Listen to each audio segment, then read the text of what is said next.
안녕하세요.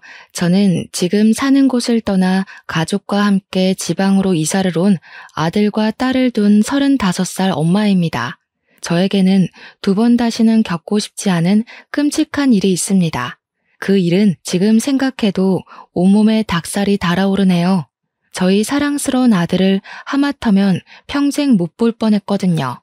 그때 일을 생각만 하면 그의 일이 꿈이길 빕니다. 가슴속에 응어리가 진 듯 맺혀서 내려가지 않는 그 일을 이제 풀어보려고 하는데요.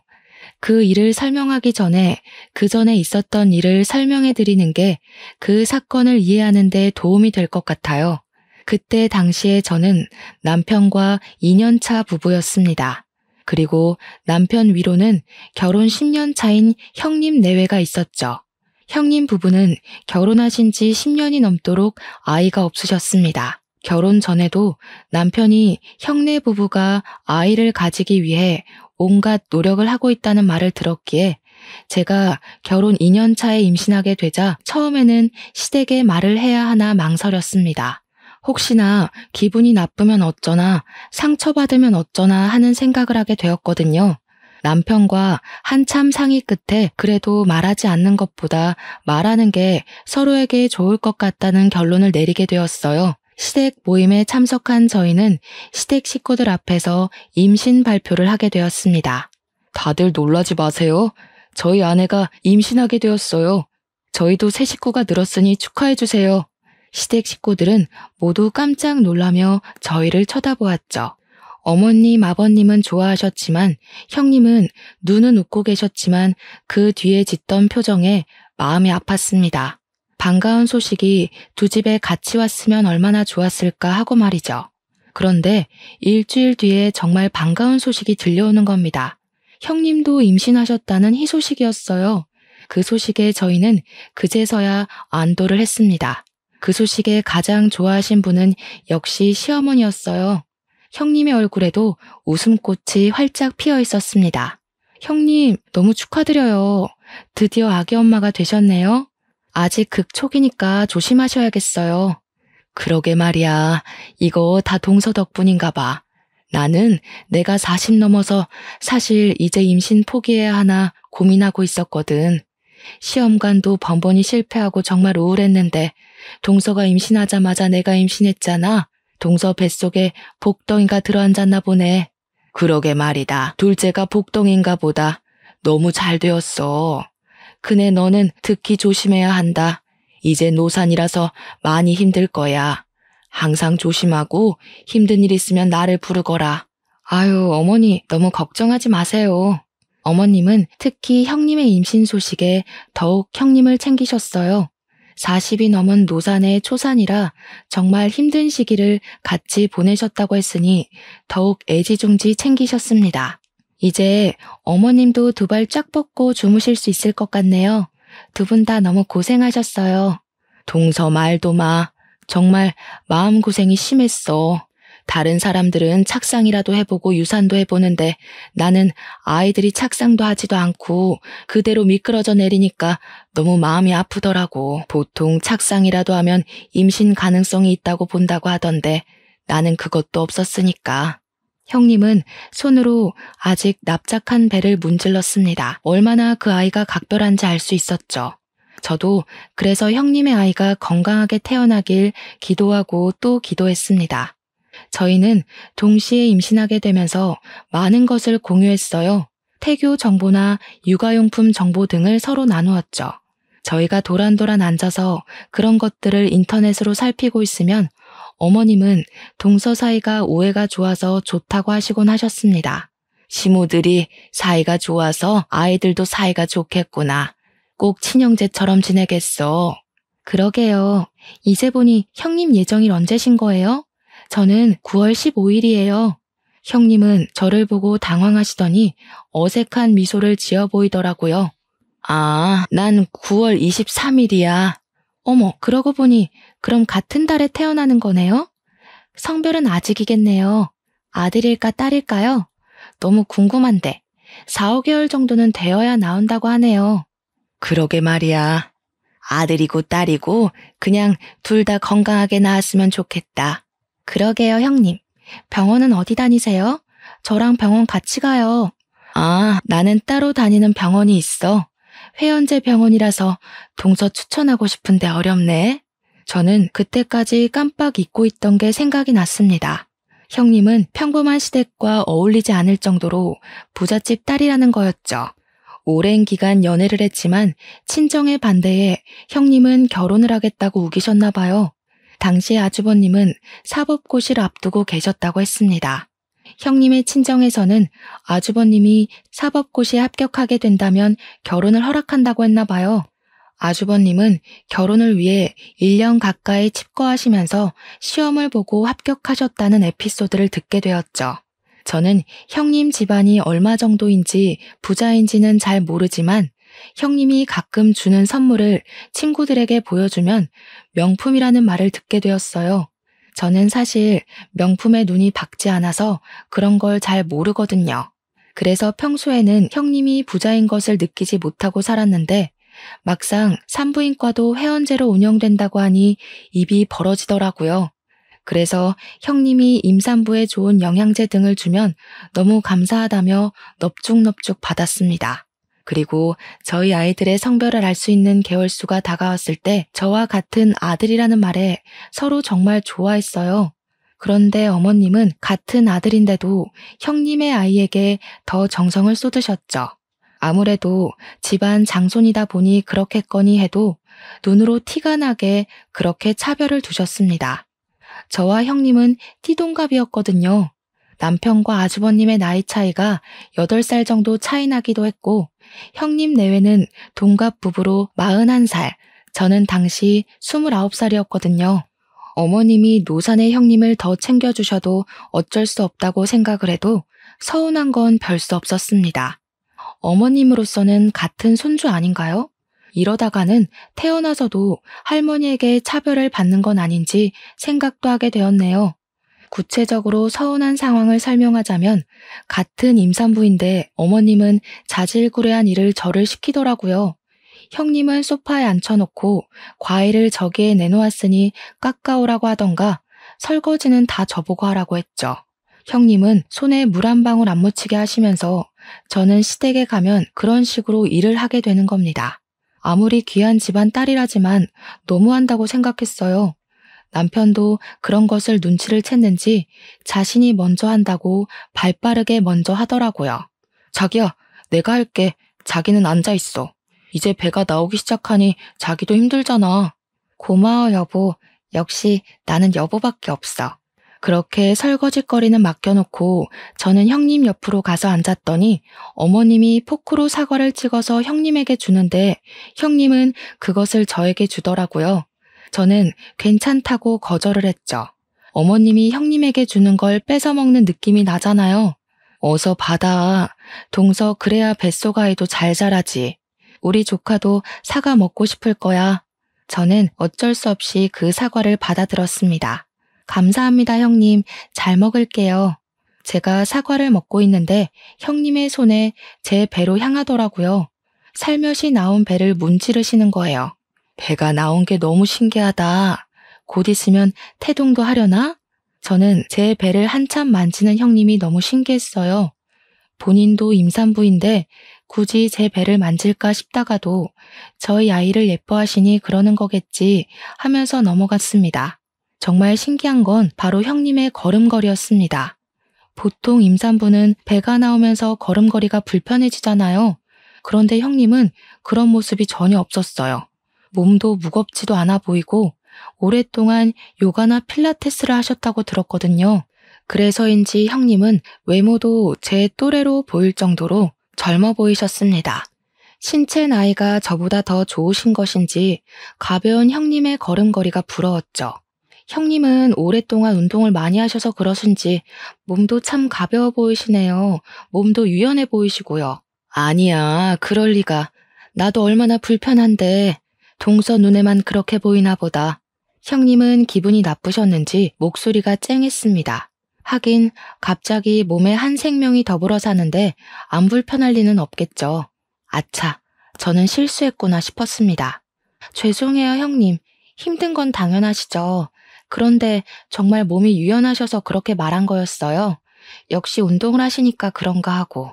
형님은 기분이 풀리셨는지 저를 향해 싱긋 미소를 지었습니다. 아니야, 내가 너무 예민하게 굴었지? 미안해.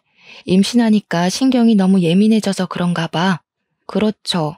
임신하면 호르몬 때문에 예민해진다고 하더라고요. 빨리 뱃속에서 나왔으면 좋겠어요. 그러게 말이야.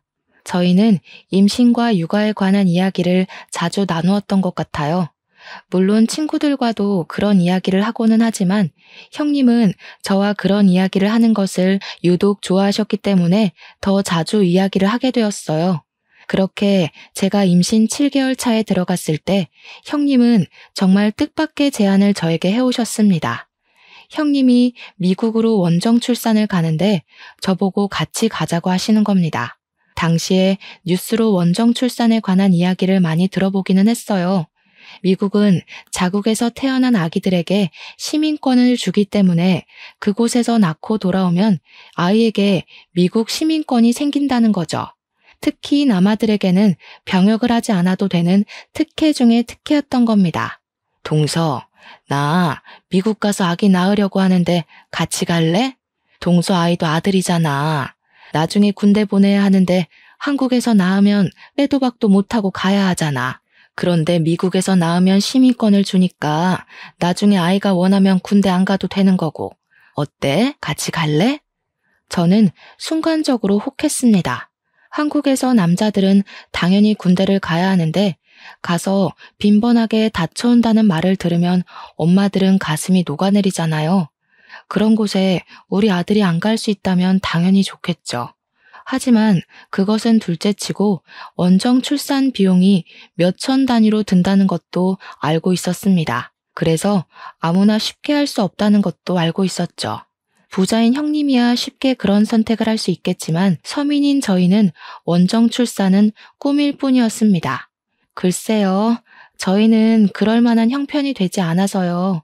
뉴스 보니까 몇천만 원이나 든다고 하던데 너무 부담스럽네요. 어머, 내가 동서한테 돈 내라고 하겠어? 너무 걱정하지 마.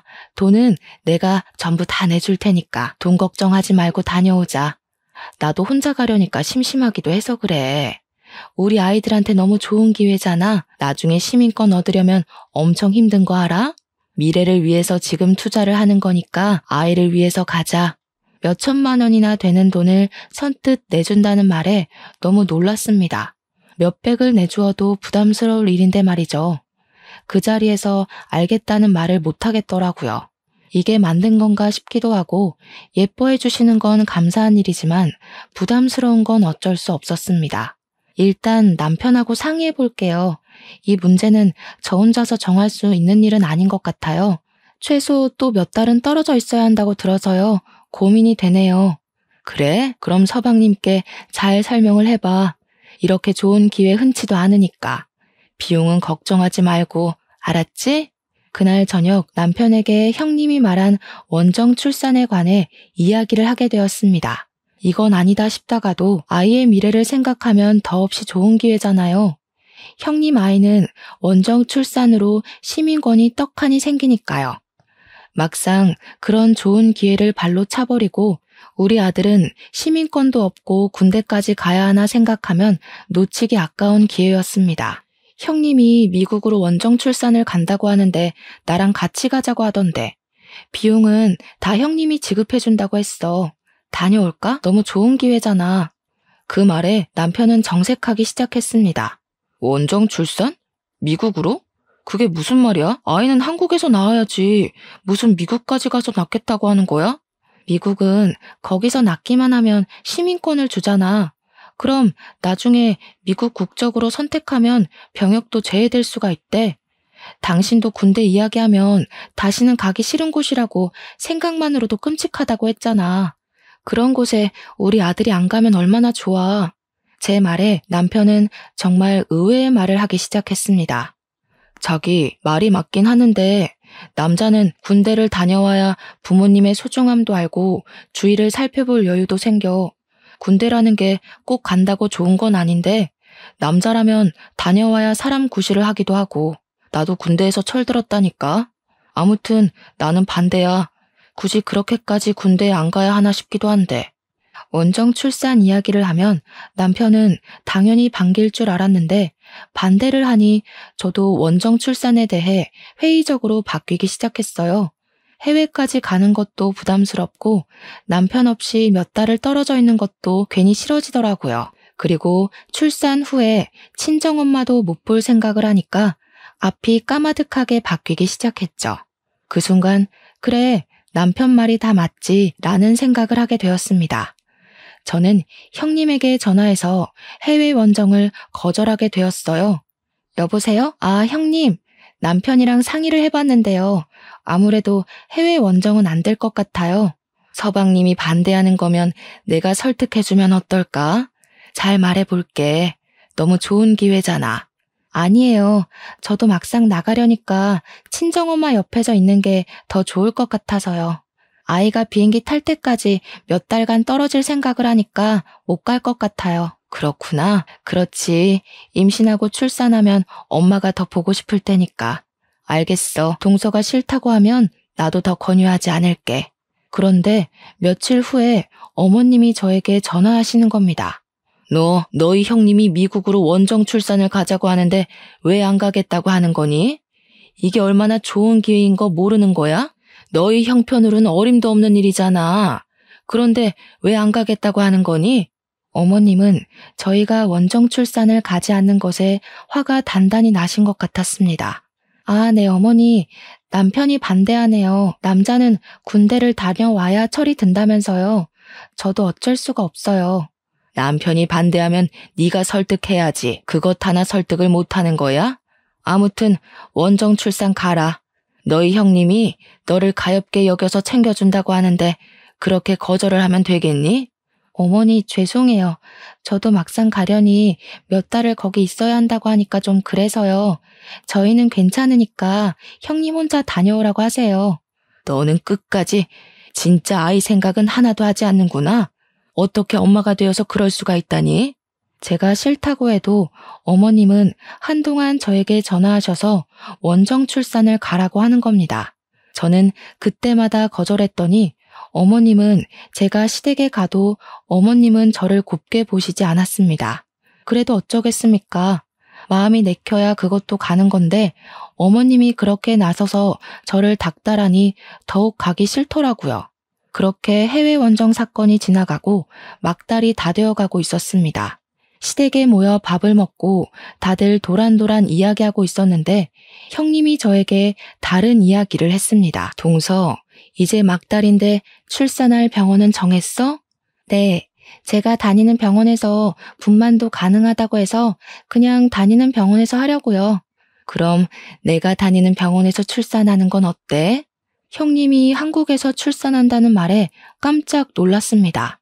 당연히 형님은 원정 출산을 할 능력이 있으시는 분이니 미국에서 출산할 거라고 생각을 했으니까요. 형님, 미국에서 출산하시는 거 아니셨어요? 한국에서 출산하시는 거예요? 아, 응. 나도 혼자 가기 싫어서 동서한테 같이 가자고 한 건데 동서가 안 간다고 하니까 나도 가기 싫어졌어. 내가 다니는 병원이 회원제라고 했잖아. 거기 예약 잡기도 어려운데 겨우 한 자리 남아서 어렵게 구했어. 회원제 병원이요?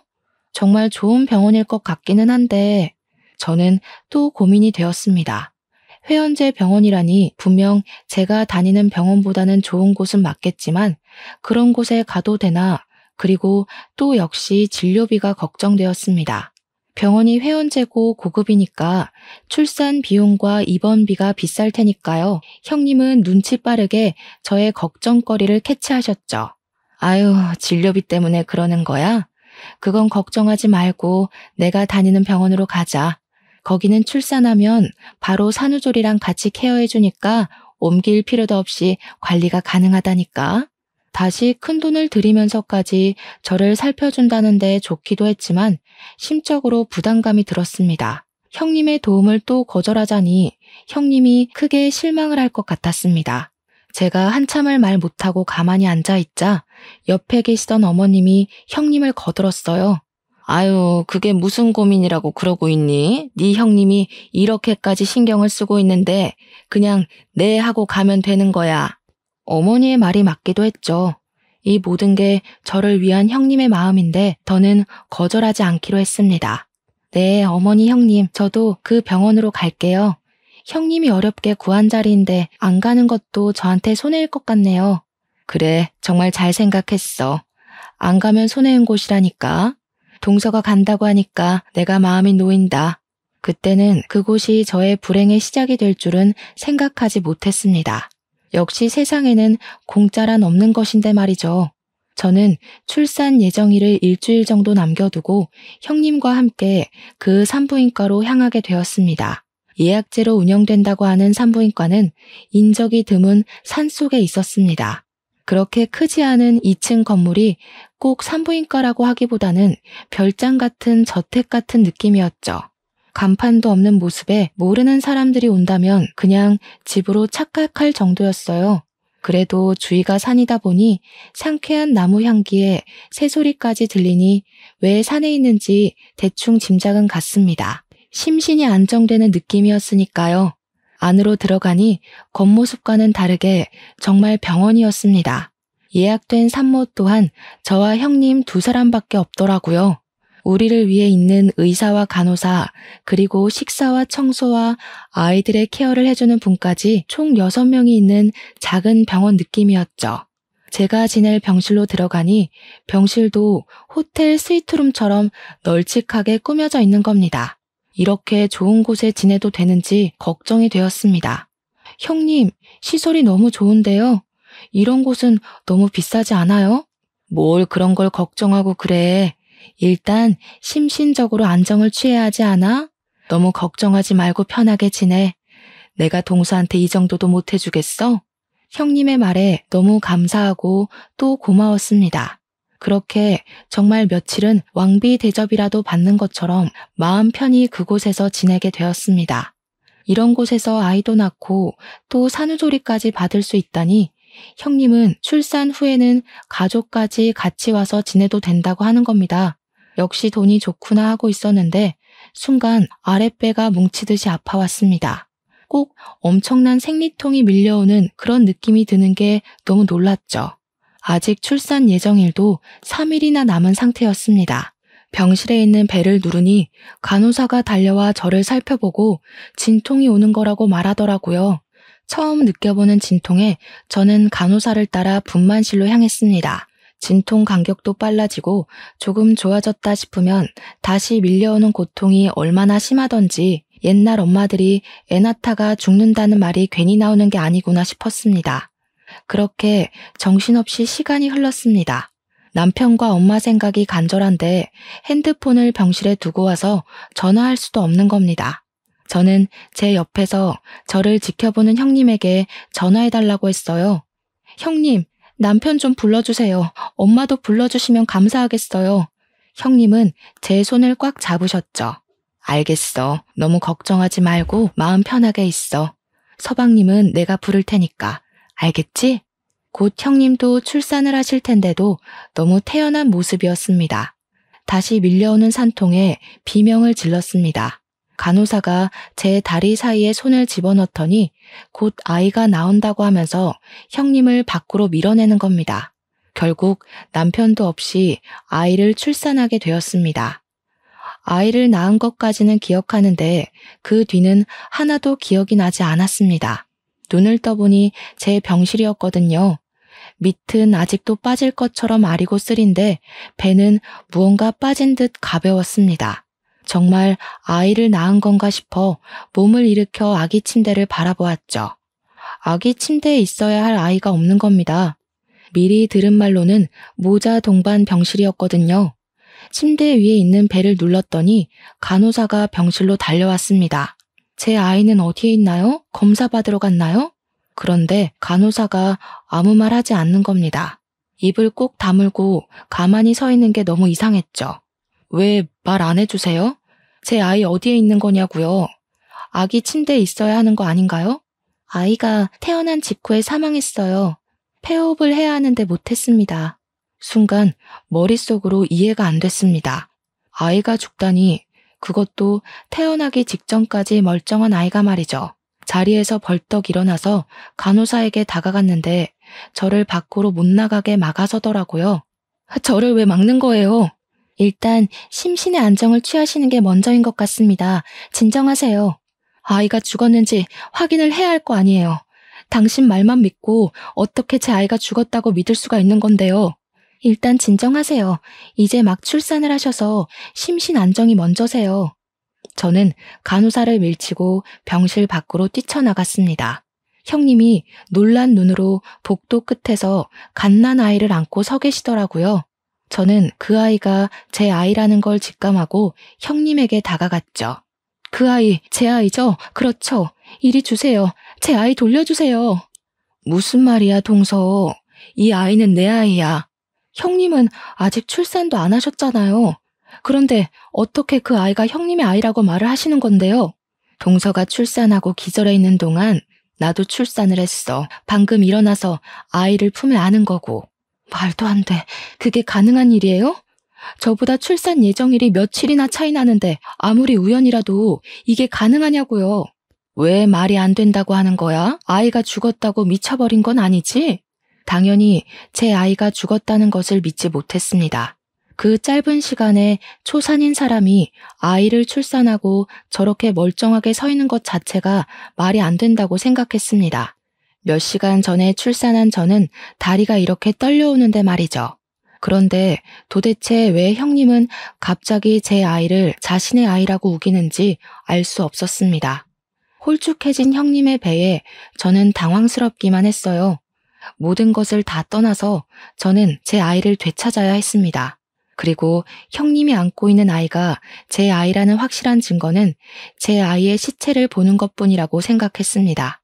아이를 본다면 적어도 형님 아이 둘 중 누구의 아이는 죽은 게 틀림없으니까요. 그럼 죽은 아이라도 보여주세요. 역시나 제 말에 형님은 한동안 말 못하고 우두커니 서 있었습니다. 그러니 더 제 아이라는 확신이 들더라고요. 왜 말이 없어요? 제 아이 보여주시라고요. 안 돼. 동서가 보면 충격받을 거니까 잠시 쉬고 나중에 보여줄게. 제가 형님에게 다가가자 형님이 뒷걸음치는 겁니다.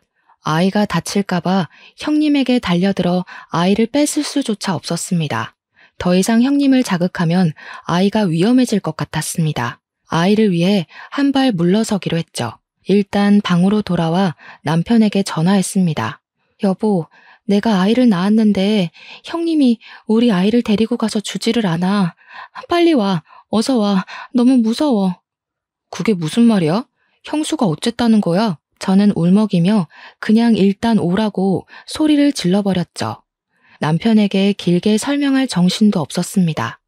이 상황이 기가 막히고 어이가 없었으니까요. 1시간 뒤에 남편과 아주버님 어머니가 함께 산부인과로 찾아왔습니다. 시댁 식구들이 오자 저는 그동안의 상황을 설명했습니다. 다 제 편을 들어주고 제 아이를 찾아줄 것이라고 생각을 했지만 저의 이야기를 들어주는 건 오직 남편밖에 없는 겁니다. 상황을 바르게 판단할 줄 알았던 아주버님까지 그 아이는 본인들 아이라고 하니 정말 팔짝 뛸 노릇이었습니다. 저 아이는 저희 아이가 확실해요. 어떻게 우리 아이를 재수 씨 아이라고 우길 수가 있는 겁니까? 제 말 못 들었어요? 형님은 진통도 안 했다니까요? 아이를 낳고 저렇게 멀쩡할 수가 없다고요. 그게 무슨 말도 안 되는 말입니까? 제 아내 말로는 재수 씨가 출산 후 기절한 시간이 무려 5시간이 넘는다고 하던데요. 재수 씨가 진통할 때 본인도 살짝 아파져도 내색도 못하고 참았다고 합니다. 재수 씨가 아이 낳으니 그제야 출산했다고 말했습니다.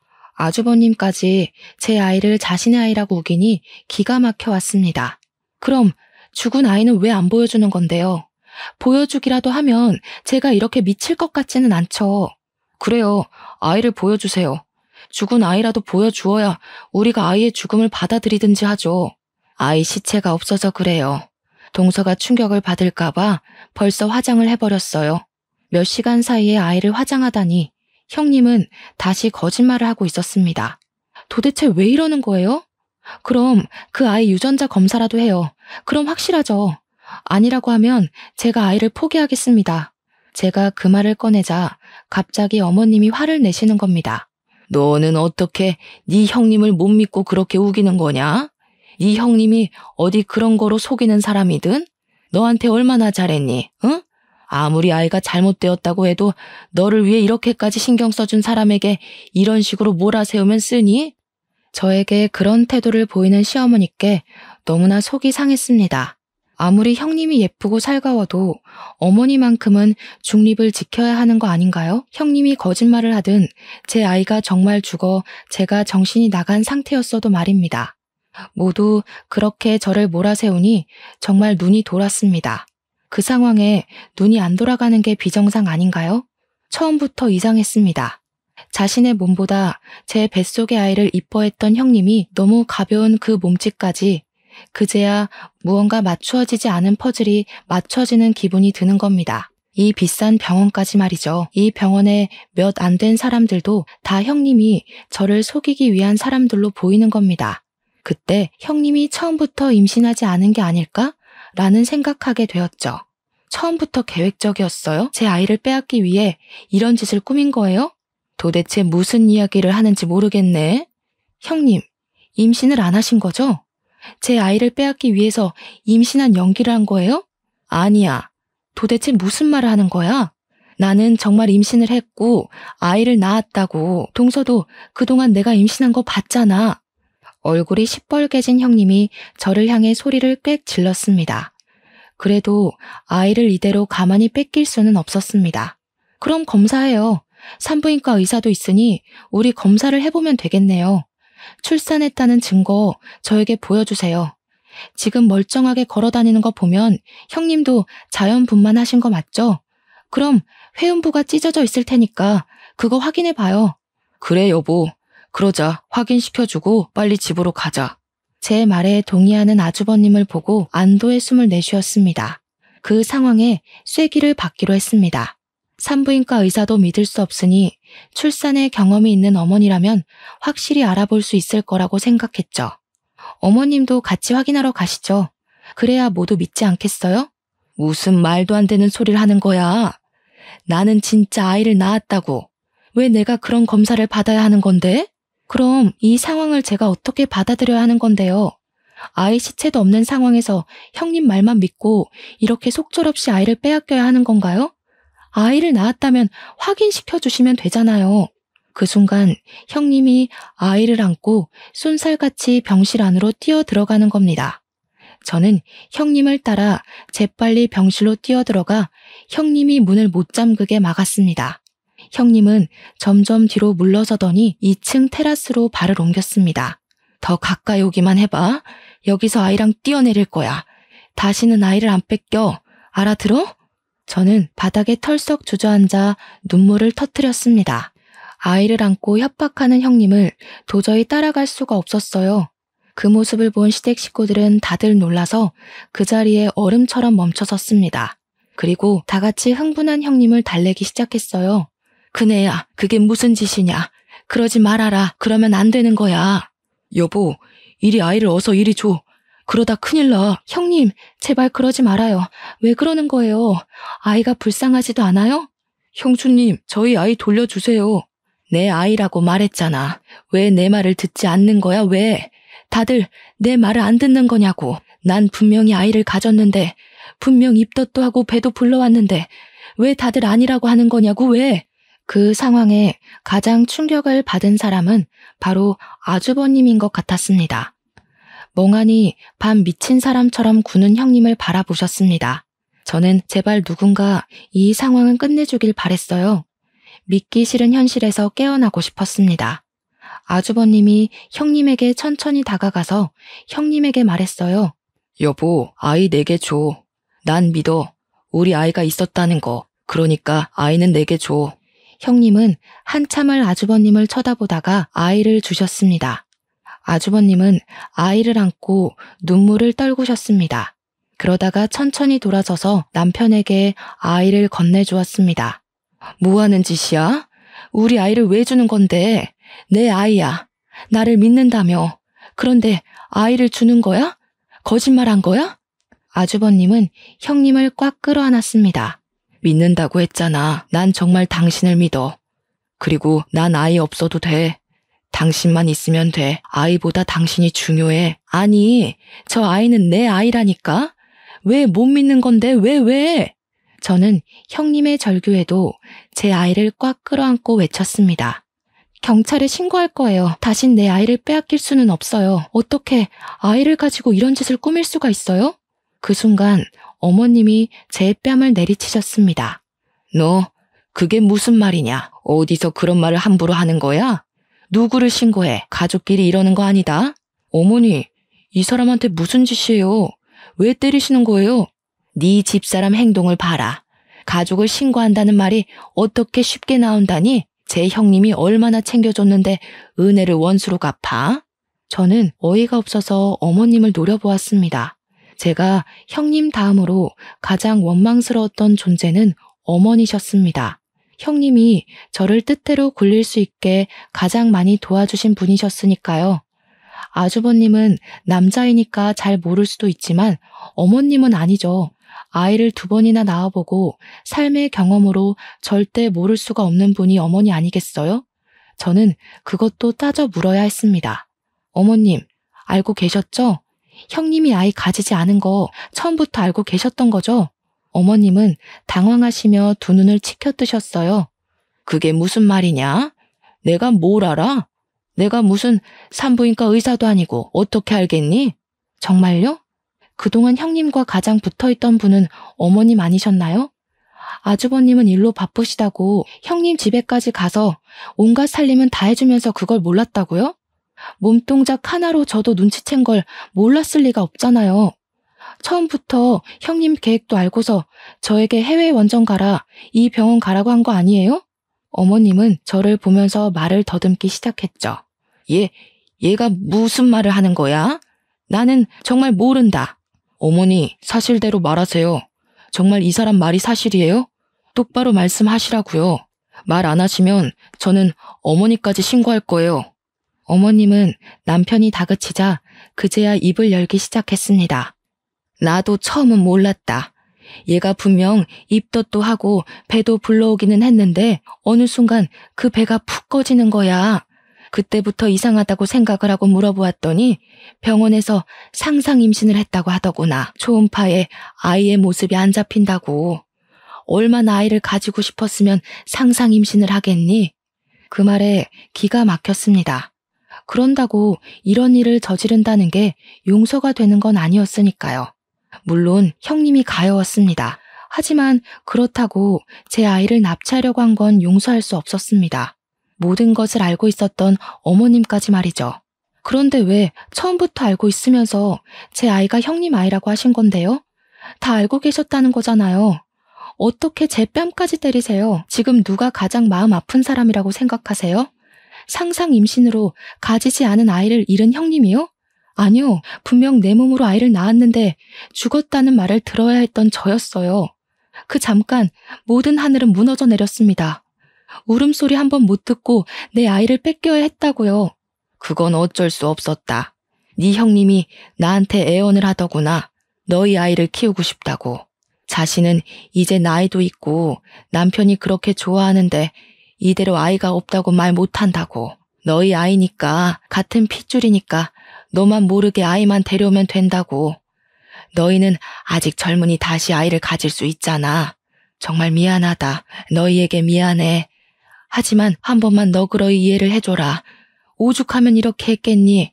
어떤 정신을 가지고 있으면 저런 말을 아무 죄책감도 없이 내뱉을 수가 있는 걸까요? 어머니, 돌고래도 새끼가 죽으면요, 한동안 업고 다니는 거 아세요? 저는요, 죽었다는 자식의 얼굴도 못 봤어요. 정말 죽었다면 제게 차가운 아이라도 안고 떠날 기회를 주셨어야 해요. 멀쩡히 살아있는 아이를 형님이 안고 있는 작고 붉은 핏덩이를 보는 순간 한눈에 제 아이인지 알아보겠더라고요. 사람이라면 그러시는 거 아니에요. 다시는 저와 손주 볼 생각하지 마세요. 왜 그러니? 내가 도대체 무슨 잘못을 했다고 이러는 거야? 어머니, 정말 잘못이 없으세요? 저한테는 미안하지 않으세요? 형에게 자식을 주면서 제 생각은 하나도 안 하시는 거네요. 그건 제가 어머니 자식이 아니라는 소리 아닙니까? 이제 둘째 아들은 없다고 생각하십시오. 어머님은 남편을 보면서 할 말을 잃으신 듯 멍하니 자리에 주저앉으셨습니다. 저희는 아들을 꼭 끌어안고 집으로 돌아왔습니다. 엄마가 급히 우리 집으로 오셔서 저의 몸조리를 해주셨습니다. 무슨 일이야? 왜? 너희 형님이 좋은 산부인과에 예약을 해주었다면 이게 지금 무슨 상황이야? 저는 엄마를 보면서 꽉 끌어안고 다시 눈물을 흘렸습니다. 그때는 엄마에게 그 복잡한 상황을 말을 하지 못했습니다. 너무 놀라고 어머님과 형님이 제 아이를 죽었다고 속이고 빼앗으려 했다는 상황을 다시 설명하기가 끔찍할 정도로 싫었습니다. 혹시라도 아이가 저를 떠나버릴 것 같았거든요. 남편도 이번 사건으로 충격이 컸는지 저희 친정이 있는 지방으로 이사를 하자고 했고 바로 직장을 그만두고 집을 알아보더군요. 믿었던 어머님에게 속고 버림받은 느낌이 들었다고 최근에서야 말을 하더라고요. 지금은 저희는 친정과 왕래를 하고 잘 지내지만 시댁과는 완전히 연을 끊어버렸습니다. 형님 내외도 시댁과 연을 끊어버렸기에 지금은 어머님이 어떻게 지내시는지 알 길이 없습니다. 남편은 가끔 형과 연락은 주고받고는 하지만 서로 얼굴은 보지 않더군요.